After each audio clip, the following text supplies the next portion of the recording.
Sehr gut.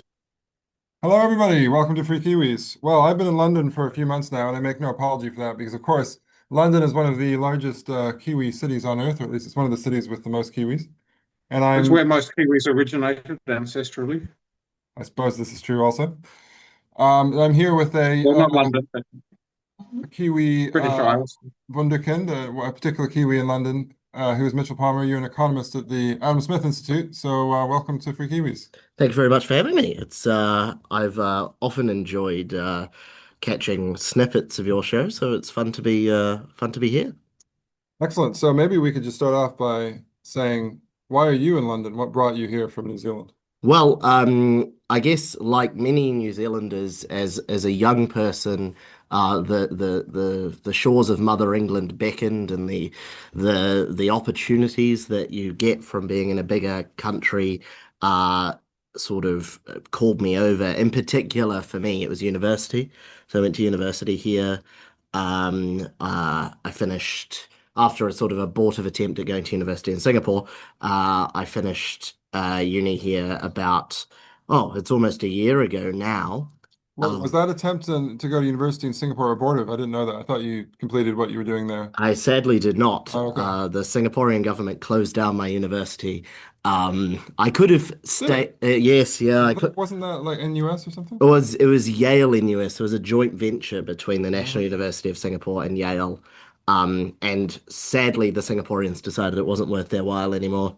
So Oh, was there any kind of free speech angle on that, or was it just I don't think so. I mean, Singapore was always unusually accommodating to Yale in US. So, of course, Singapore is a country that has, we might say, an ambivalent relationship with free speech. Um, eh, I would say that it's a very authoritarian country. yes, I mean, you can say whatever you want in Singapore as long as it's not the wrong thing, right? exactly. And actually, to be fair, if you're a Singaporean citizen and there are sort of what we might call pressure valves where you're allowed to express your opinion. But as a foreigner, obviously, your range of expression is substantially more restricted. You specifically sign up in your visa not to do politics. Really? Wow. Yeah, So but this must have been tough for you. well, indeed.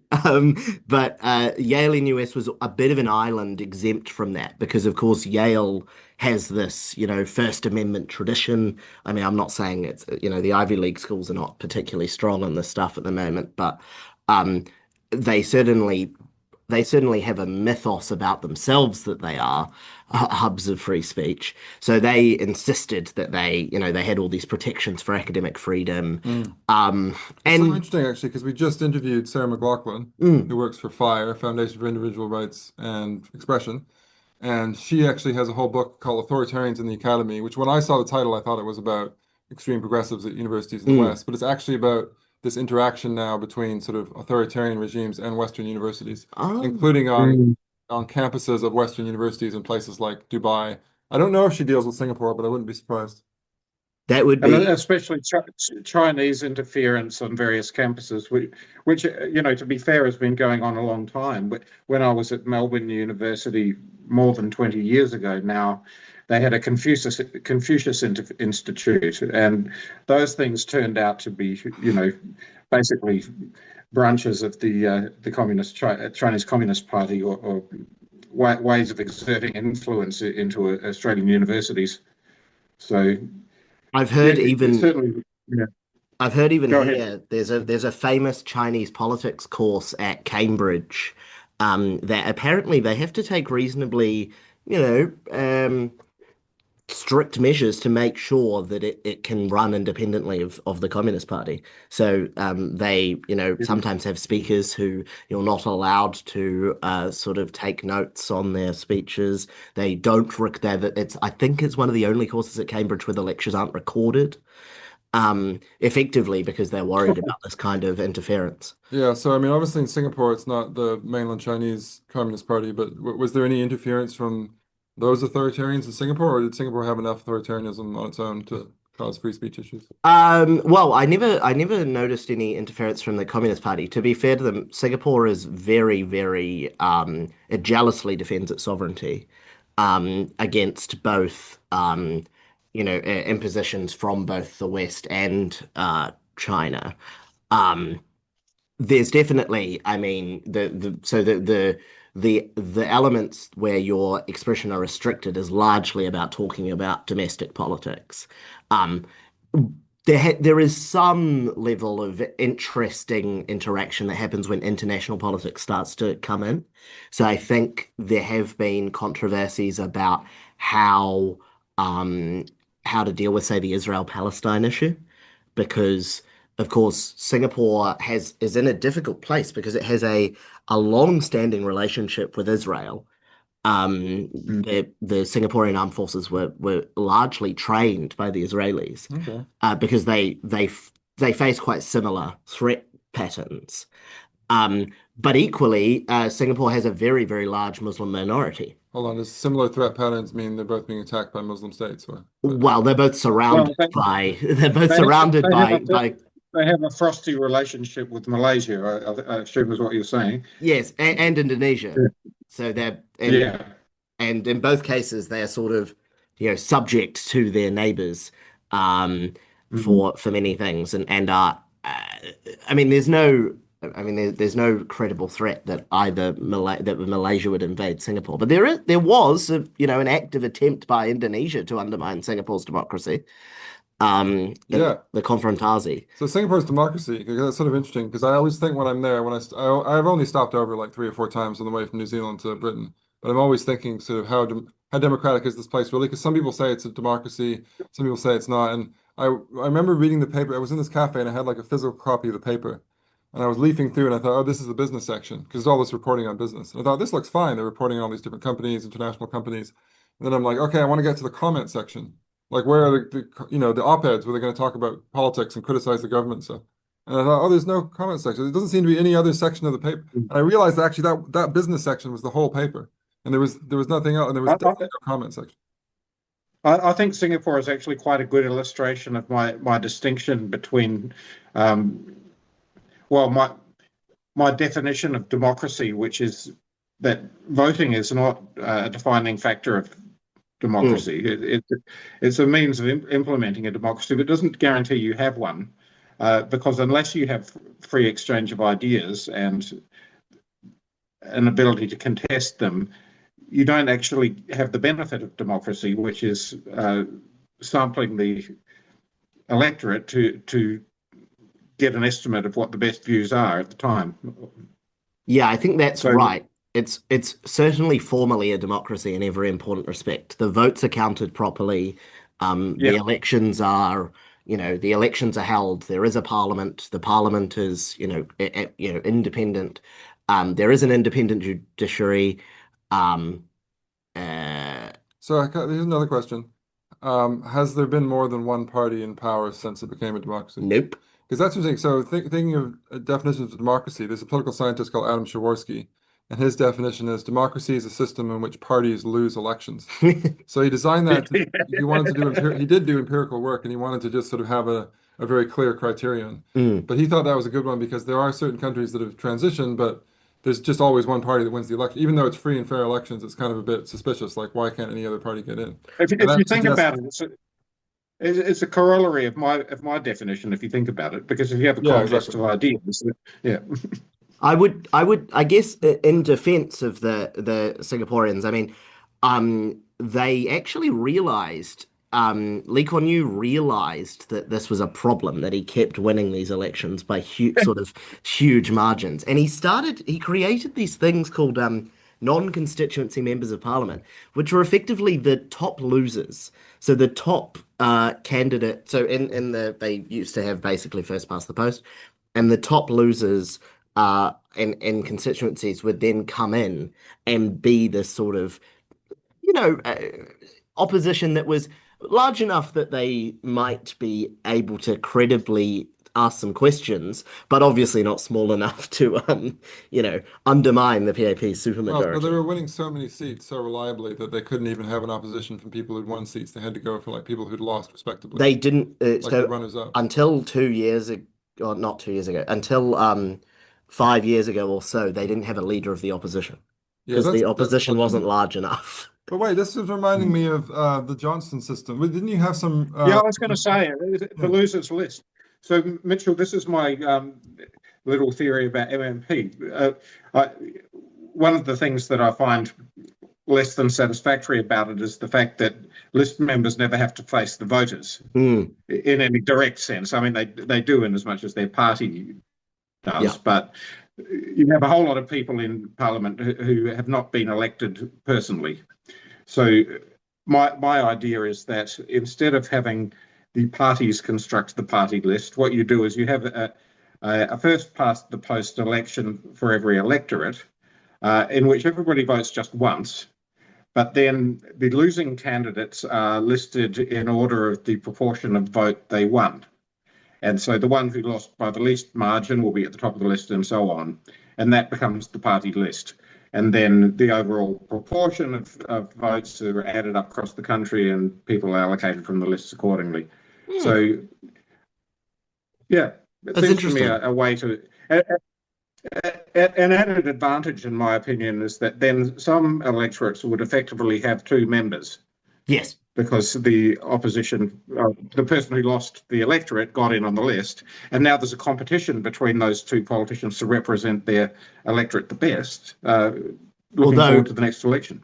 interestingly enough, you'd probably end up with a situation where the marginal constituencies get even more power than they do in a first past the post world because now they're guaranteed to have two votes. Yeah, that's the thing. I guess it's sort Well, of the that's party true. list then sort of it does partly depend on the vagaries of kind of local popularity, which you may want in it, but I guess the idea of a But list is that's true of first past the post too, because everybody has to yeah. be pre-selected for an Mm. electorate. It's Oh, just like that. So, I'm never yeah. going to be found defending first past the post, don't worry. Yeah. Anyway, we're going astray here. One question I had actually, even before you get to Singapore, so taking us backwards. But Yeah. so you're a bright young guy. Why didn't you go to university in New Zealand? Well, I applied for all of the scholarships. I got NZQA outstanding scholarship, and I got a scholarship to Otago. Um, the reason I chose not to go, I mean, so one, Auckland didn't give me any money, and Auckland was the one university in New Zealand that I was kind of like, this is probably, you know, this is a place where there's you know there's international opportunities. Hmm.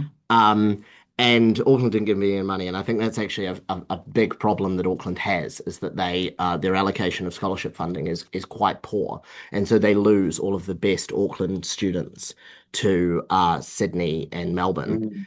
Um, and I think that is all. Did you get a Premier Award of New Zealand Scholarship or No, just outstanding, just outstanding. outstanding? Oh, right, yeah. The So educational that's not much assessment guy money at here, all. so he knows all the statistics. Yeah, You're only in the top 0.1%. yeah. Yeah, I Yeah.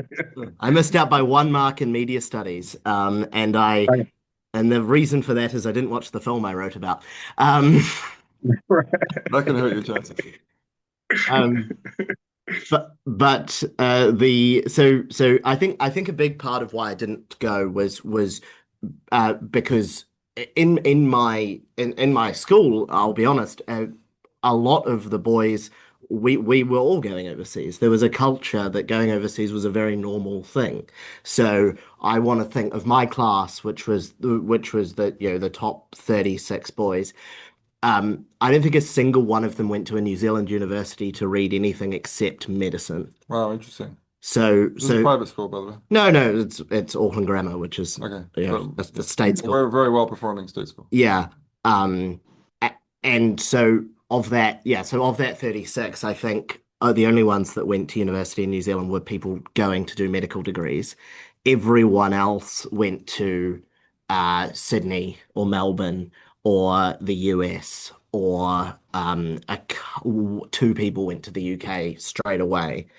And then I went to Singapore and then the UK. Okay, well, let's take us to Oxford then, because that's where you finally ended up. Mm. And I also went to Oxford a million years ago, but that's because partly, mainly because I was already in the UK.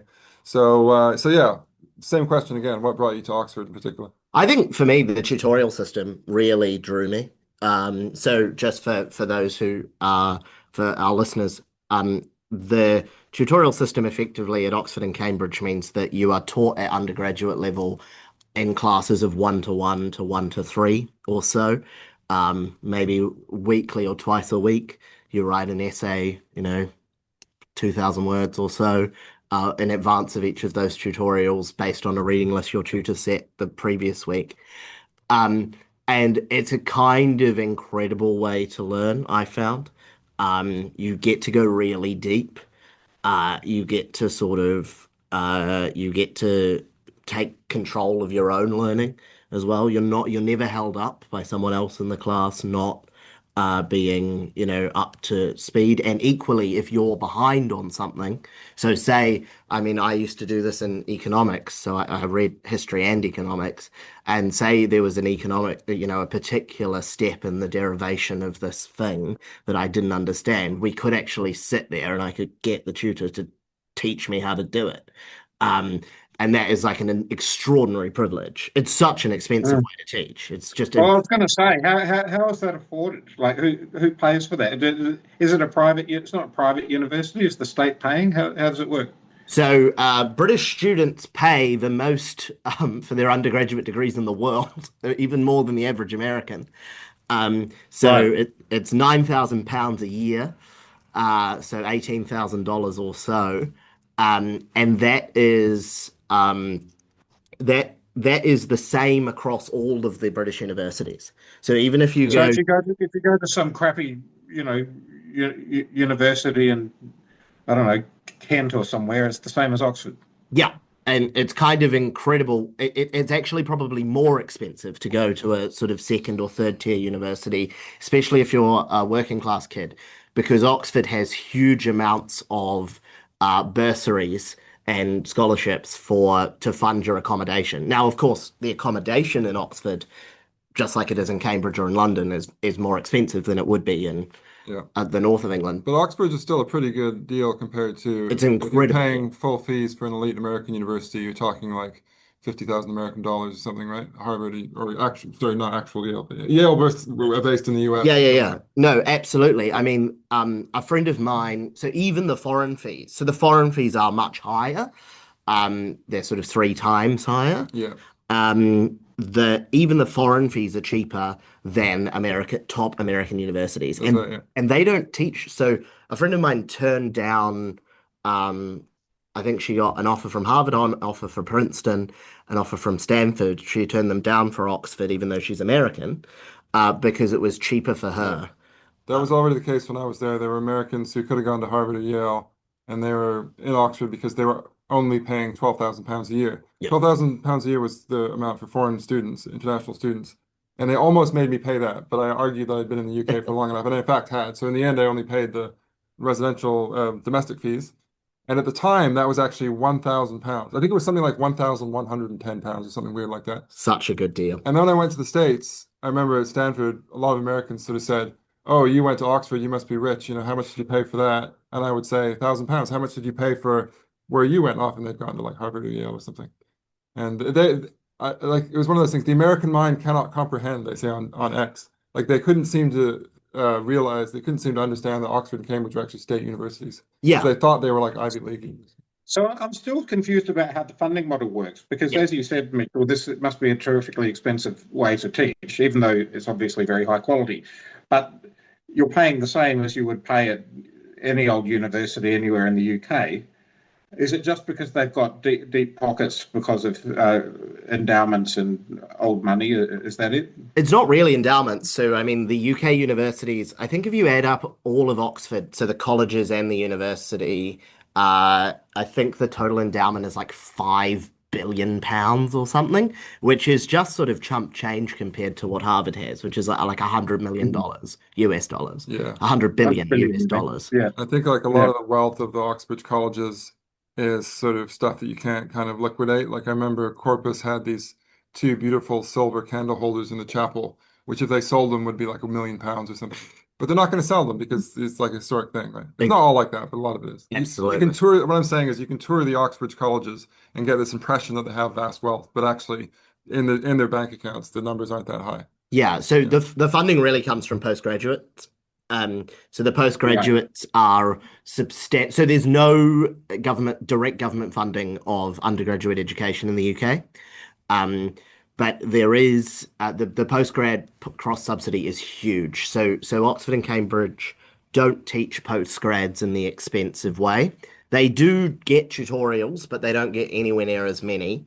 And in particular, I mean, obviously PhDs are government funded in some respects, and those are expensive. But master's degrees very cheap to offer, and Yeah. they charge ludicrously high That's where they make fees. their money, right? Because our Yeah. PhD is basically just Awesome. coursework like in the States. No, yeah, it's only a Yes. 3 year, So you're 4 year basically thing. just funding someone to do their own research. Mm. Yeah, more or less. But the master's degrees are just immense money makers. I mean, the business schools of both universities are probably, I don't know how much they spin off, but it's enough to fund, huge amounts of undergraduate provision. Okay, so this is really good. We've already segued into the next topic. So you've actually written a report recently on one aspect of university funding, which is student loans. Your report is called Credit Crunch Modeling Reform Options for English Student Loans. So you're actually not UK, just England, because that's a separate university system. Okay, so you basically say the current system is bad, you want to reform it. And I've written here, especially Plan 2 loans, brackets, what is Plan 2? So explain, what are these different plans and why is Plan 2 bad and why is the system in general bad, I guess? So I guess the crucial thing to say about UK student loans is New Zealand, just to do it as a comparative with New Zealand, because people will know the New Zealand system. New Zealand in the 1990s ended up with basically, as soon as we introduced student loans, we introduced the best system of student loans in the world, which was they were income contingent. You started repaying them at a reasonably low income, and they were charged at an interest rate that, okay, it wasn't quite the market interest rate, but it was decent. Close enough. Yeah, and that was considered by economists. One economist said this is the best student financing system in the world. Um, what And the then they UK wrecked it. did, pardon? And then they wrecked it by Yeah, exactly. making it interest free. Exactly. So what the UK did was it sort of happened more slowly into income contingency. So the first loans were mortgage style loans, which was basically you borrow a bunch of money and then you pay it back like a mortgage over time. Doesn't matter how much money you make. And then they have gradually changed the system over time. So every few years they will realize, oh, this is bad in this way, or we want to bribe voters in this way, so we're going to change it. Plan 2 is the one that almost all of the balances are in because it's been in place since, oh gosh, I want to say 2011, Okay. the reforms, which is when fees went from 3 grand to 9 grand. So that's where all the balances have come from. So a long time, but still not long enough to go into the ancient historical period when I was at university. But anyway, yeah, go on. So Plan 2 is effectively income contingent loans. So you borrow money and then your maximal amount that you will be asked to repay is 9% of your income over some threshold. And that threshold is quite high. It's about 2 times what the threshold is in New Zealand. And then you effectively have a what do you get charged an interest rate, which is linked to the inflation rate. The problem is that because the threshold is so high, the interest rates are quite high. They're, maybe roughly what the market would charge. And the repayment rate is high, but only on a small amount of your income. People see these huge balances where the balance that they see just never goes down because they're never repaying more than the interest rate. And the worst bit is the interest rate goes up as you earn more money. So if you earn, basically you earn, Right, not just yeah, the rate of interest goes up. the That's rate of weird. interest. Yeah, which is exactly the opposite of what should happen, right? You become a Very less weird. risky borrower. Yeah. Um, and it's sort of mental. So it creates Yeah. this psychic burden for people. And because it's a 9% repayment rate, it creates these huge marginal tax rates on people. So if you've got an undergraduate loan and a postgraduate loan, and you're earning sort of an additional rate. So let's say you've sort of gone to a decent university, then you've gone and done your master's degree in economics from the LSE, and then you've gone to become a banker. Your marginal rate is probably 77%. Okay, so this is one of your first conclusions Yeah. that kind of disincentivizes that. So I have some killer quotes here. So you say the current system subsidizes degrees with lower market returns, which you haven't talked about yet, but and also penalizes high earning graduates, thereby dampening incentives to invest in high return education and labor. Yes. So effectively, because of income contingency, if I go and get a job in a silly degree at a lower tier university, I will then almost certainly not pay my loan back. And You've done fine arts or media studies at Cardiff or something, huh? Thames exactly. Valley. No, Actually, actually, that's mean to Cardiff. So yeah, you, I've you'll actually never, applied to you'll university. never actually get to the threshold where you have to start to pay. Is that what you're saying? Exactly. And even if you do Yeah. get to that threshold, you won't pay anywhere near the cost of your degree off. The government writes off something like 70% of Really? people will never repay their full And loans. you only get them written off after what, 30 or 40 years, right? 30 years, which is another Bloody hell. weird thing. It should definitely be your entire working life that you're repaying, but for Is some that the reason, way it is in New Zealand? yeah, in New Zealand, it's not written off until you die. Right, right. But it's and so effectively it just blunts the incentive, right? Because Yeah. you don't feel the resources that you've consumed. Obviously, you have consumed, £9,000 worth of resources every year you're at that university, plus your living costs, which will go on your loan as well. You are effectively being subsidized to go on a three-year drinking trip because you got not truly awful grades at your A levels.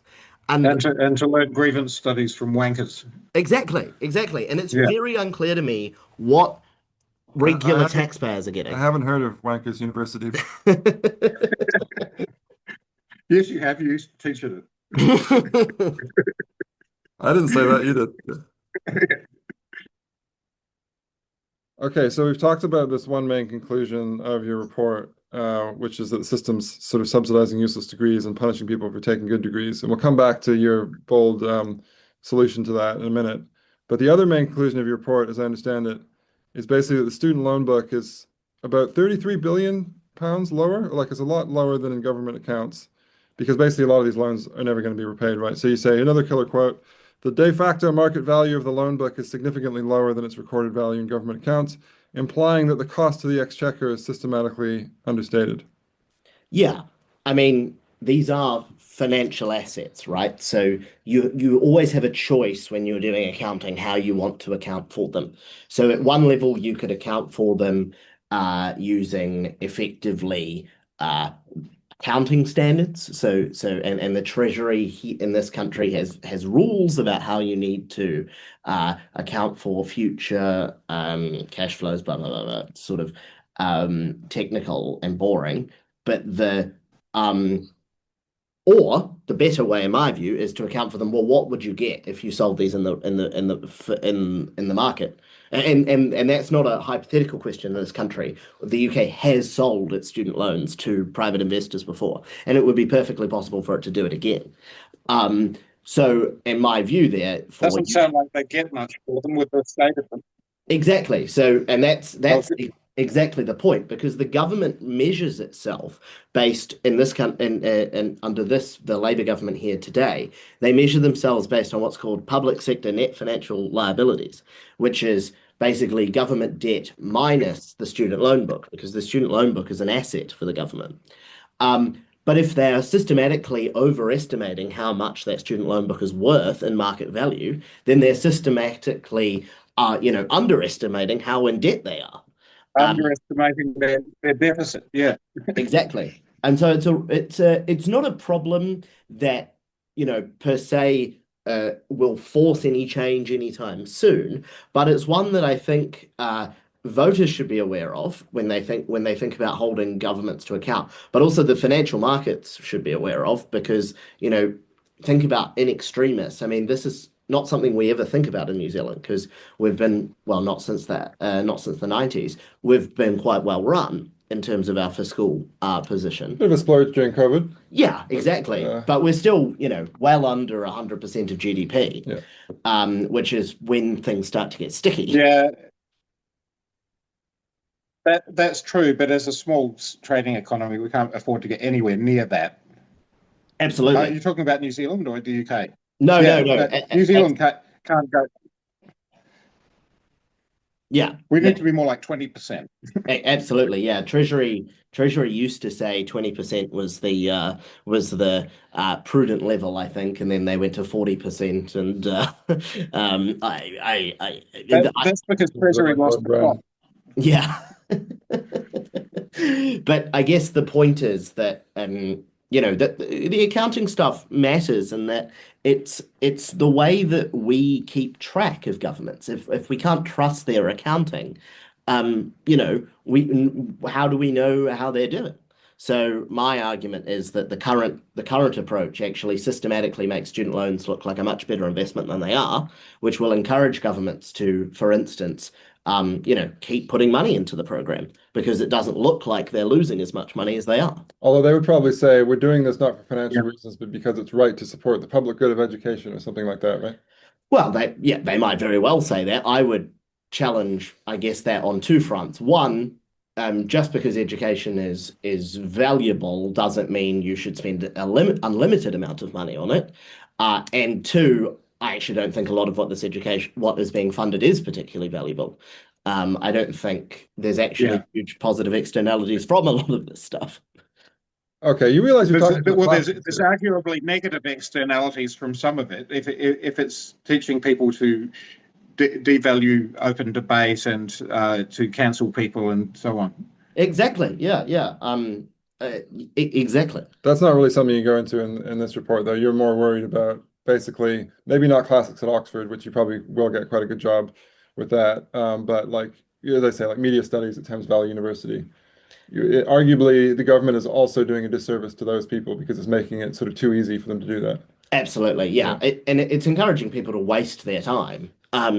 Look, I think there's, I guess, an important distinction to be made about like humanities degrees in particular. And I mean, I did half of my degree was a history degree.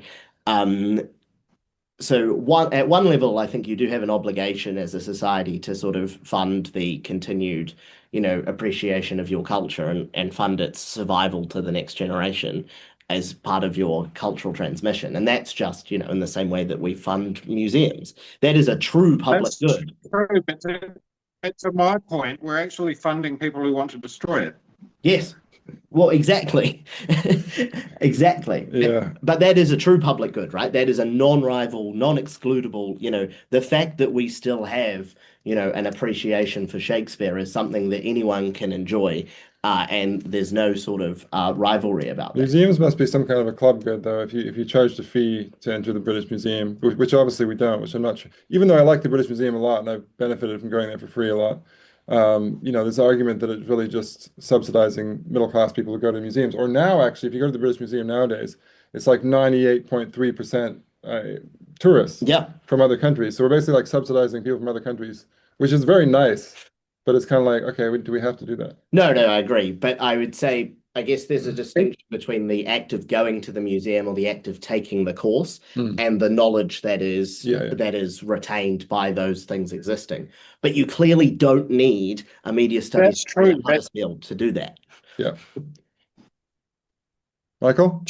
James's point raises an interesting, yeah. So I think about this a fair bit. So in New Zealand, for example, we have the New Zealand Symphony Orchestra that's taxpayer funded, and very few of those taxpayers actually go to NZSO concerts. There are other public institutions that are similar, museums, as you've mentioned, and universities, public subsidy. The question that's arisen for me over universities is whether the commercial model has actually played a part in wrecking them. And there's a part of me that thinks I mean, and we wouldn't do this with, the current proportions that go to university, but we need to get rid of the bums on seats model of funding because it just encourages universities to pump more and more students through and gives them a massive incentive to lower standards. And of course, James did a great report, or in fact, two great reports for the New Zealand Initiative on grade inflation, which is, as he argued in that report, evident around the world wherever these kinds of funding models are in place. So I kind of wonder whether we wouldn't do better to cap the number of people that go to university, probably at 15 to 20% of school leavers, and actually pay for them to do it. I'm sympathetic to the view. I think it just depends what you think these universities exist for. I mean, if you think they exist for sort of the maintenance of or the sort of for middle class people to effectively enjoy a sort of premature retirement for 3 months as a reward for being not completely moronic at high school, fine. That our system does a great job at delivering that. If you think they exist for Yeah. delivering economic outcomes, the system does a bad job at that. If you think they exist for maintaining academic standards, the system does a bad job at that. One question is, can you do both? Well, I think they exist. I think they exist to produce knowledge, Mm. to be venues where ideas are tested and refined. And That's the purpose of universities, as far as I'm you concerned. get to the old philosophical definition of knowledge, justify true belief. So you produce sort of like true views and you promulgate them and inculcate them in students, but you also show how true Yeah, views well, are as justified true as you properly. can make them. Yeah, Yeah. So this actually takes us to yeah. your sort of Mitchell, you have various different recommendations about how to change things, but at the end you have a very radical proposal, which I think both of us first met in a IEA report by Peter Ainsworth. And this is that universities could issue their own loans. So like they would be the ones issuing the loans, they would be the ones taking the risk. And the idea there is that you're only going to take a risk on students if they're dedicated students and if they're doing courses that are likely to make the money when they leave. And then you very boldly say, such a model would almost certainly make many British universities financially inviable. This is not necessarily a bad thing.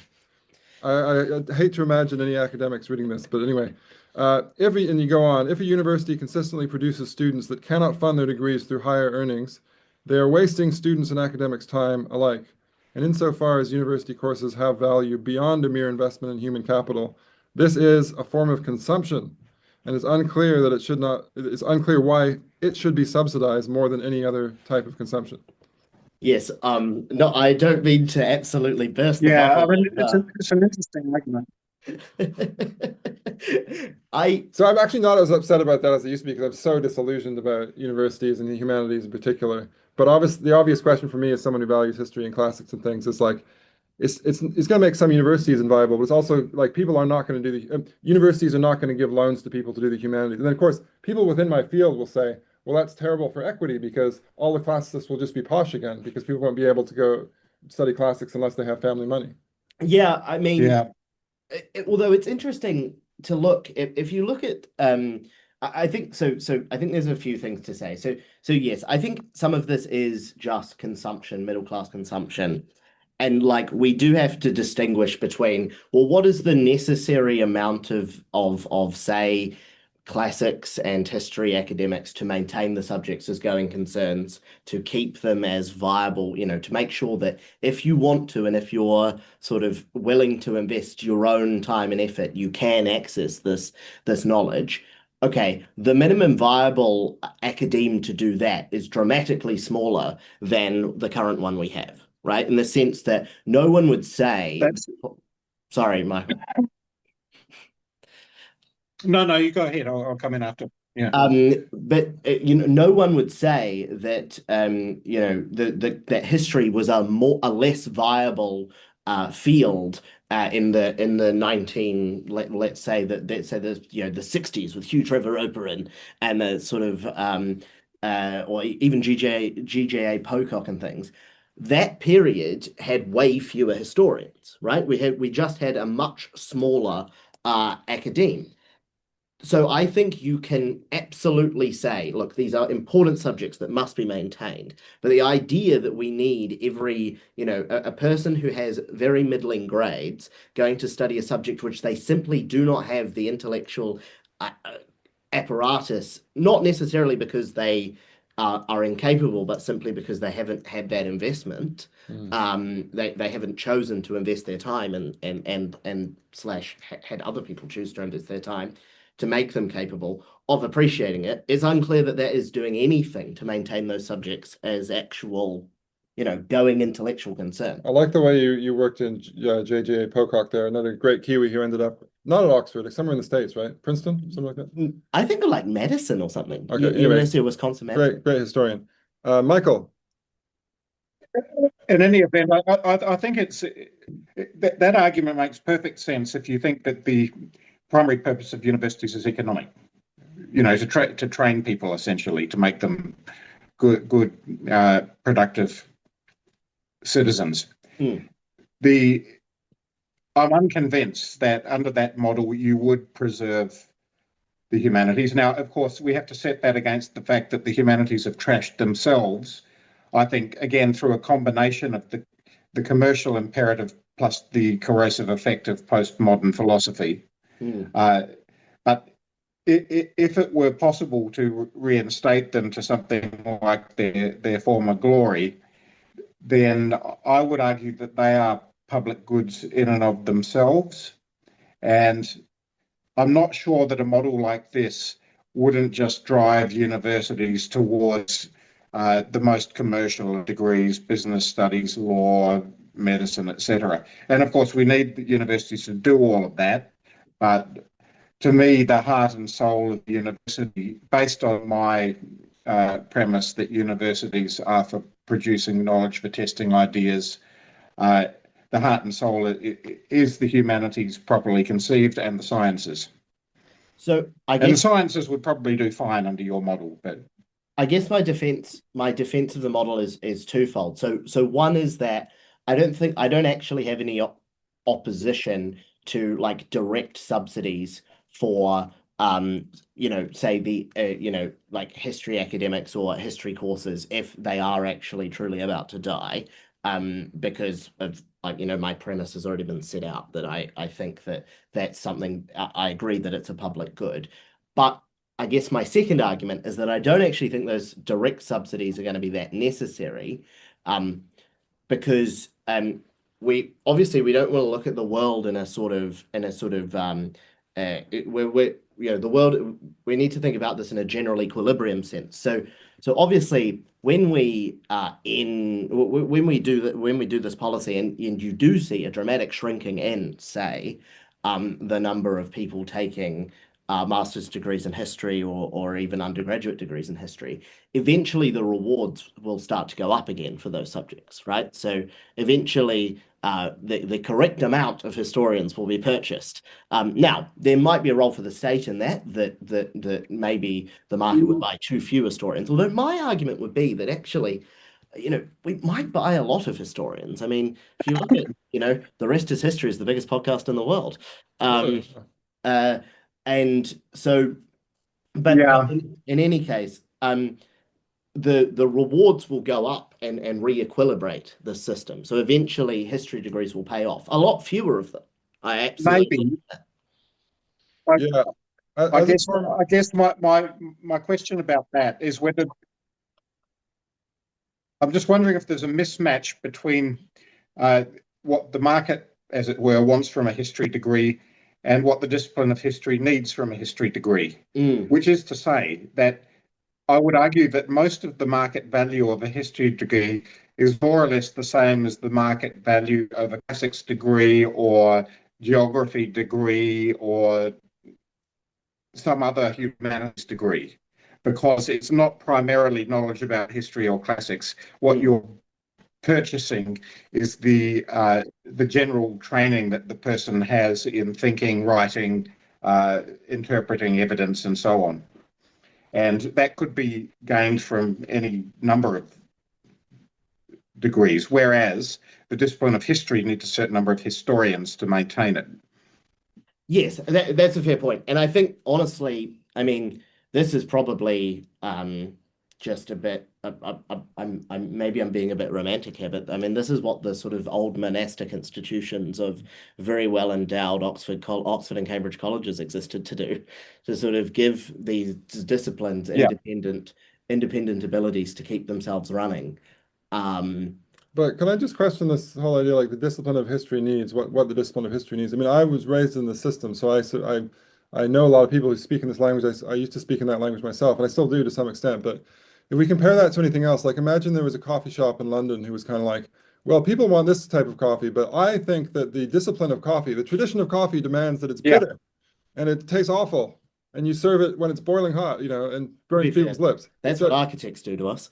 Well, exactly. So, but they kind of get away with it because people need Yeah. buildings, right? They don't fall over, and as long as the designs don't make the buildings fall over, it's okay. But from a certain perspective, you can see this as a kind of self-indulgence, really. Like, why should? And if we look at the rest of the economy, we don't usually I kind of agree. indulge those Yeah. So, pleasures. I mean, if we want to regard everything as a commodity, and it's reasonable to do that, then my argument is wrong and doesn't hold up. But there's an additional part of my argument, which is that we have cultural institutions that are goods in and of themselves, and history is one of them, and the symphony orchestra is another, and so on. I'm not saying I would die in a ditch over this argument. I just think that if we value those things in and of themselves, it becomes a different thing to a commodity like coffee. I do agree with this, and I would say that that is probably a separate thing that should be funded separately in the same way that we fund research, right? So like we should just buy like some clever people to sit there doing history all day. And then Yeah. that can keep that, that because that I agree, it's a public good. We And but actually, a benefit of that model is that it's kind of a hybrid where you make the university pay for itself where it can and cap enrollments in those other things that we think are good cultural things to have, which will improve their quality. It will make it competitive to get into history, which will start to set the incentives right for the humanities to be the humanities again. Yeah, I agree. And I would just say that then though is just consumption, and it should be funded as a just like we fund the symphony orchestra, just as a subsidy from current Yeah. taxpayers because we think this is valuable. It is not an investment, so funding it through a loan system doesn't work. But for the vast majority of students who are going to Right. university largely as an investment, well, who's the best placed person to judge whether it's a good investment? It's probably the students and the university. Yeah, I mean, Right. because I'm bitter and twisted, can I just also question this idea of education, humanities is a significant public good? So when I was at Victoria University of Wellington, I published like some 30 articles and reviews in Greek, mostly on Greek history, right? And one of them was about one of them one of the key points was about ancient Athenian pubic hair. And if you look at how many people have read that article, I was okay, how many people cited that article? Probably something like 20. So the vast majority of people in New Zealand have gained nothing from that, right? And you got, pretty clever person, pretty highly educated person, and that's what I was doing with my life. Do I sound bitter and twisted? But Yeah, the that's point, the not point all is that like you did with your life. you can say it's a public good in the sense that people can't be excluded from enjoying. Like anyone can go access that article if they have a JSTOR account, which I think you can get a certain number of articles for free anyway. But anyone can access the knowledge that I built up about ancient Athenian pubic hair. Hmm. But it's just that very few people do. Like it doesn't really affect many people at all. So again, like I could argue that I really think this is valuable and important, and I actually do think that about history. But then the question is like, why are we subsidizing that with taxpayer money? Well, just because something's a public Yeah, good. but I think you're straw manning yourself because that's not the only work you did. You've also done really valuable work on the origins of Athenian democracy, and that Yeah, and I that will work say has actually, real. I do think the academy has gotten more sort of public facing in recent years, and that's a good thing. And part of that is because of actually like market incentives in the classroom as well. Because I think that even when I was at university, I think my lecturers really could just do whatever they kind of wanted to do, and there was no pressure on them to do something that people actually cared about. And I definitely remember when I was applying for grad school, I was definitely thinking, I've got all this Latin and Greek. What do I do with it? oh, I've got this idea about ancient democracy. I could study ancient modern democracy. And I was definitely thinking consciously, oh, it'll be easier to get funding. Of course, then I didn't realize there was going to be this weird turn Right. about like Greek democracy is racist or whatever. But anyway, that's another And thing. to jump from classics to mathematics for a minute, so there are branches of mathematics that only mathematicians understand, and they love to delve into the abstract and build these edifices of incredible abstraction from axioms. And when they do that, there's no conceivable use for what they do. And yet, 50 years later, they discover that it has this incredible application to protein folding or something like that. Yeah. So you can't predict necessarily. I'm not talking about Athenian pubic hair here, but there's lots of things that might appear completely obscure. They're only done because they're the obsessions of specialists in particular disciplines. But then they do turn out to have a value later. Well, and I think this is interesting because this gets to the question of research funding rather than student funding. And I've been thinking on this actually, and I'm very unconvinced that the model of contestable grants is a particularly good model because at It's one hand, dreadful. yeah, I mean, it does seem like you get a lot of the harms of the sort of aloof ivory tower, i.e., because the people assessing the grants are largely people somewhat from the system. And so you still get they're all talking to each other and only doing things that they're only interested in for each other, but without the general It's also highly genuine. nepotistic. Exactly. But you don't get the genuine radicalism that you could get if they were just sort of monastics that got given a bunch of money and go and do your obsession. Well, I think with monastics, I mean, that's a very good analogy because in the old days, the monastics, they would study anything openly as long as it was Christianity, right? And as long as it upheld Christianity. And, you could probably do some fairly good work in botany or in history of certain sorts. And I think that's very similar to nowadays. And that the university, you can study anything you want as long as, as long as it doesn't go against the sort of sacred cows. But we saw in New Zealand, because past few years in New Zealand, the Taxpayers Union has been quite good on this. The kinds of things that got these what were they even called? Marsden grants? I can't even remember. God, I've only been out a year. Marsden grants. Yeah, Yeah, they the got fund these. has now been stopped, which, yeah. Yeah, so they're no longer in humanities and social sciences, right? And that was because the Taxpayers Union basically just kept publishing the grants that they were funding, and some of them seemed worthwhile to me, but some of them were just a lot of them were just kind of how Maturanga Maori invented quantum computing and things like that. It's just pie in the sky stuff. And not even pie in the sky, just like deeply biased, sort of political, cultish, fetishistic. And I think it kind of makes sense that the public looked at that and thought, why am I funding this? It's hard enough to get people I to remember one like in proper history. particular because I wrote about it. There was somebody who got the better part of $1 million to write about the inherent racism in large roadside objects, Oh God. like the big pineapple or whatever. The big carrot Noah Kune is such an orange Yeah, supremacist. the big carrot. Yeah. So I've been thinking, maybe the solution is I've thought, well, what are the two models that have actually worked for sort of research funding? And one of them is just endow a couple of institutions and let them be sort of self-perpetuating priesthoods, which is Oxford and Cambridge effectively. Um, and then the other is set a very clear national goal, i.e., get to the moon, build a nuclear bomb, or whatever what was the longitudinal prize? What was it? Was that what it was called in the Oh, UK? yeah, to make the clock that would keep time accurately enough, or Yeah, that thing. to work. Yeah, yeah.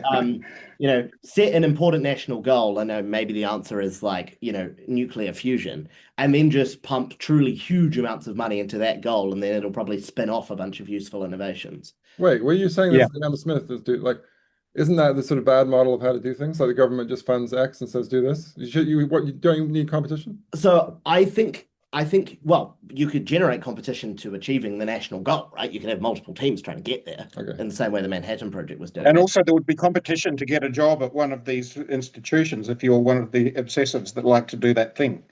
Yeah, exactly. I'm just sort of the view that maybe the competition we've generated, not all competition is healthy, right? Sometimes it's harmful competition that effectively results in because we're aiming at the wrong goal. So we're max. It seems like we've generated competition between scientists and academics, but what are they maximizing for? Not necessarily the social good. Yeah. Okay. Well, but you're right. I think that this is a different conversation to the one about student loans, because student loans is basically about allowing people to go to university and be taught and then pay that back. Hmm. But I guess so you're framing that in terms of human capital, and I guess I sort of agree with Michael's question to the extent that there may well be things that education does for people which can't be captured in the phrase human capital, i.e., they have some effects on you which aren't captured by mere dollars and cents, I guess is the Mm. way of putting it. Maybe. Even if most of the value is captured by dollars and cents. Anyway, let's move on because we've only got 9 minutes and 57 seconds because I opened the wrong Zoom thing. But we did want to talk to you a little bit about your work for the ACT Party, and I appreciate you probably can't talk about everything, but just an open-ended question then, so you can choose kind of what you want to talk about. So, yeah, what do you think has been the most interesting things in the last Parliament for ACT? Maybe that's the best way of starting. Yeah, I mean, it's been sort of incredible to have ACT cabinet ministers. I mean, the party has been, we were founded in 1996 and sort of dedicated to finishing the unfinished business of the reforms. I would say um, probably the most interesting and important for the country work has been the resource management stuff, which obviously is being led by Chris Bishop, but also by Simon Court, and is in large part, I think you can see a lot of the you can draw reasonably clear lines between what we said before the election and what's ended up.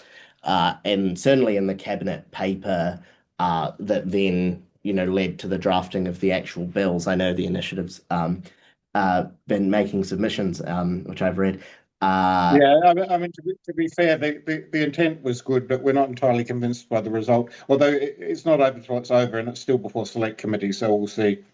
Um, yeah, so I would say in terms of, for the country, if we can get that right, and as Michael says, we're still before select committee, and equally because the bill is actually, even though they're both bloody long, but they're still frameworks. So a lot of the content for them will be in those sort of secondary legislation. So even if we get the bill right, we there's still a lot of work to go, but it's the single highest impact thing that I think this government has done, other than the education work, which, of course, ACT has had a big role in the charter school space, but Michael has really been the leader in the bit that affects far more students, which is the um, Well, you're very generous, Mitchell, but I would say Erica Stanford has been the leader. I've simply tried to make things easier for her.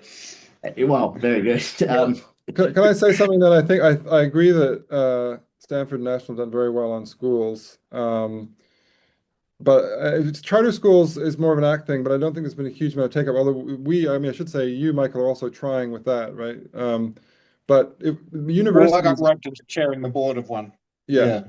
So with universities, though, I do think my experience in Wellington, at least for what it's worth, is that National seemed semi-supportive in the sense that they were inclined to recognize there may be a problem with academic freedom. Yeah.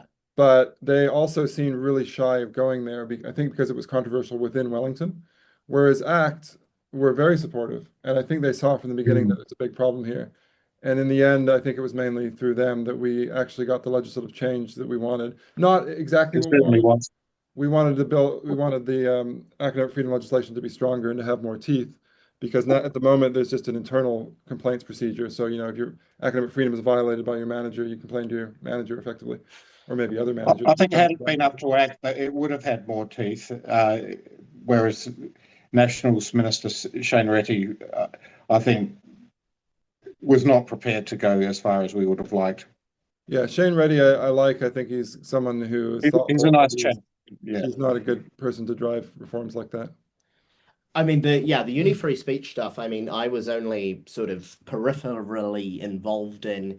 I think we were doing the cabinet paper when I was in David's office, one time. And I mean, obviously, as with all policies, there's internal discussion between the government, and then obviously collective responsibility is binding once it's agreed. But The document we got, I think in particular, the real strength is that it does have a clear idea of what it means to have academic freedom that is reasonably strongly downstream of the Chicago principles, Yeah. which I think are the best ones. Yep. I think the core thing though is you can create the bureaucracy and the rules and you can sort of nudge a politician, you can nudge universities as much as possible, but I think the most important thing is about creating a culture that is sort of expects free speech. And I think that honestly the one of the biggest things about this government being where it is that um when these institutions have threatened free speech, the government has called them out, which is honestly probably more important Yeah. than I agree. actual rules. Yeah, I think you're right. I mean, the rules at best kind of stop them going completely off the rails. But academic freedom, like free speech, like liberal democracy itself, only survive when the values that support them are held by enough, academics in the case of academic freedom and citizens in the case of democracy. Uh, you can't save them with legislation. Yeah, and They're also cultural things. if the academics who do believe in free speech actually have the courage to do something and aren't just craven Yeah, and worried about losing their job and not getting them the next promotion. Which is why it's important that you right. have support for it from leaders of universities, and so that's where appointments to university councils and things matter, Yeah. but also from the ministers. Yeah. Okay. Final question. So again about ACT. So just looking forward now, what do you think the most important policy areas are going to be if the ACT is still on the governing coalition in the next election, say? I think the most important thing is about bedding in reforms. So in particular, one, bedding in the resource management reforms, but two, keeping charter schools alive. I think once they are alive for more than one term, and have a real critical mass, they're much more likely to survive in the long term. And Well, three, I hope they get the critical mass if they're alive for another term, yeah, because they have just not succeeded in getting enough uptake. I mean, I think the biggest issue is that the Ministry of Education has been very, very uh, obstructionist about conversions. So part of the legislation allows for currently mainstream schools to convert to charters, and none of them have. And it's not because none of them wanted to; it's because the ministry has made it impossible for them to do it. yeah, I mean, it's a fundamentally difficult problem that is made much more difficult when one of the key participants is not a huge fan. Um, Yeah. And I think the third thing is on the regulatory state stuff. I mean, it's really important. They're really important reforms, and like we've legislated for them now, but they are reforms that are as just white like with free speech. They are mostly going to be they live in the hearts of men, and so we've got to bed in the And culture women and women, of and course. people who are neither men and women. Indeed, indeed. So we just got to bed in the culture that good regulation matters and that government departments should regulate in a way that is maximally preserving of private property and of people's rights. But I must say though, I'm not convinced by the Ministry of Regulation idea. I mean, I get it, and probably, while David Seymour is the minister, it will be fine. But sooner or later, some minister will get hold of it who will turn it into the ministry for more regulation. Yeah. I mean, that's definitely a thing that is always a risk. But ministries do develop cultures that are sort of independent of their minister, which is a problem in many cases. Mhm. But the Treasury even they never managed to actively stand up to Grant Robertson, but they were there, occasionally prodding him that he was going the wrong way. I mean, education. Is certainly always a slow moving beast for reform in the direction that it doesn't like, and a very quickly moving beast in the direction of reform it does like. So I have Yeah. a bit more hope. Okay, we actually have to wrap up now, but hopefully we'll see you back in New Zealand someday, Mitchell, 'cause this has been a very interesting session. So thanks a I'm lot. sure the New Zealand Initiative would love to recruit you. Well, thank you very much. It was lovely to talk to both of you.